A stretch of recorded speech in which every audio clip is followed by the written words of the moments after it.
Hey everyone, Howie Fisher with Fisher's Flies. Thanks for checking in. This is episode 11 in my Fulling Mill 2025 catalog series, and this is the Copper John jig in Chartreuse. So a classic pattern, just modified slightly on a jig hook. To get started in the vise, I'm using a Fulling Mill 50-45 in size 14. This is a Fulling Mill jig force hook. For the bead, I'm using a 3.2 millimeter slotted tungsten bead in gold, also from Fulling Mill. Before I actually get started on the fly, I'm going to add a couple of lead-free wire wraps to jam the bead in place and, of course, add a little bit of additional weight.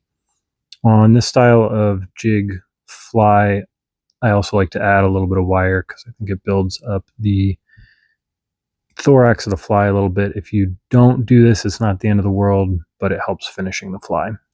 For the thread, I'm using Veevus 70 denier thread in olive. I'm going to go ahead and get started right behind those wire wraps and then snip my thread off after covering those wire wraps. I'm going to get started by bringing my thread to just into the hook bend here. And what I'm going to do is I'm going to build up just a little bit of a bump. I've found this technique to be particularly helpful, especially on jig hooks specifically. Then I'm going to grab my tail material here, which is Biots, like the classic Copper John. Here I'm using Goose Biots, and I'm going to grab two. I'm going to flip them, one of them over so they're facing each other.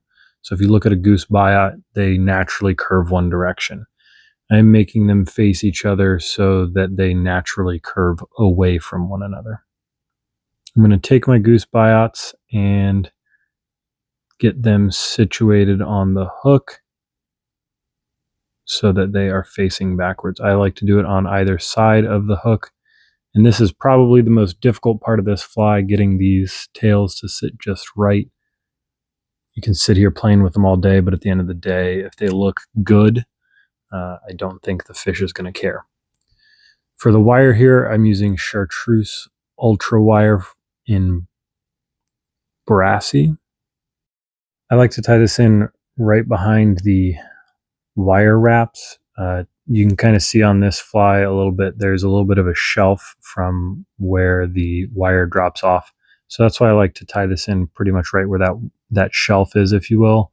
So it kind of bridges that literal gap a little bit. And then I'm going to go ahead and return my thread to right behind the bead. And I'm just going to wrap this wire forward.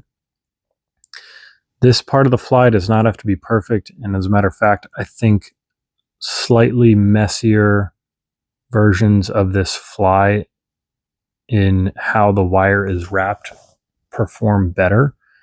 So if you don't have touching wraps, it's okay and may even fish better. And I think that's because you actually get some segmentation, especially if you actually use black thread. You get more of the black coming through and it shows the segmentation better. If you have close, tight touching wraps, then it just looks like an olive body, which isn't a bad thing.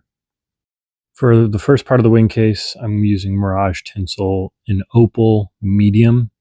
So you want to remember, as you tie in multiple things like you're going to do on this thorax, you always tie in the last material first. So this is the very last material that I'm going to fold over and tie off for the fly. So I'm tying it in very first. This is just going to be a flash or a hot spot. For the wing case itself, I'm using Kiley's Nymph skin in black from Hairline.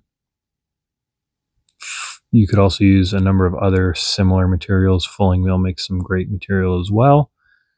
I'm going to go ahead and again tie this on and try and center this on top of and bring it back to the same location as I tied that flash off.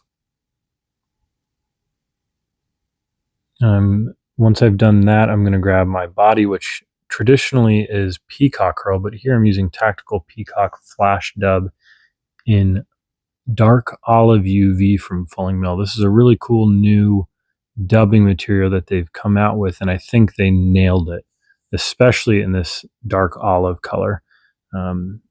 I think this turns into a perfect substitute for natural Peacock curl, and it's much more durable, obviously.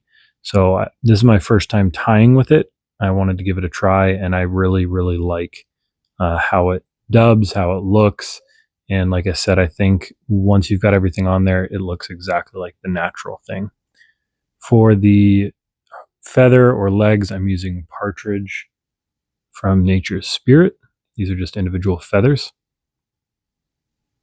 And you can tie it on top like this, but as you can see, I accidentally pulled it a little too far, so I'm going to try that again. And I'm going to tie this in just one side at a time. Sometimes, just depending on the fiber, the way the feather is, and the actual fibers of the feather, sometimes this works out better to just tie it in like this. I always prefer to tie it in one at a time, or one complete feather, rather than this way. It's more economical, and you can retie it if needed. But I'm not a huge fan of how this feather was looking by itself, or in itself, so I'm tying it in one at a time on either side. If you've been following along with me for a while, you know I'm an advocate of kind of do what works best for you. There's certainly multiple ways to do a lot of different things. There's also certainly places and techniques that work better than others, as well as materials that work better than others, but you don't have to do it the same exact way that everybody else is doing it. If you find a better way to do it or a different way to do it and it works for you, as long as it achieves the end goal, I think you're probably doing okay. So I'm bending over this Nymph skin here for the wing case. I'm going to tie it off and then snip it off. And then I'm going to bring this flash over, and I'm aiming for the dead middle of that Nymph skin, but obviously it's not the end of the world if it's a little bit off to one side or another. Lastly, I'm going to whip finish, and I'm just going to do a 2 or 3 turn or 4 turn whip finish and seat my knot. It doesn't have to be perfect, because you're then going to coat this with some resin. So here I'm using Solarez Bone Dry just to get the job done quickly.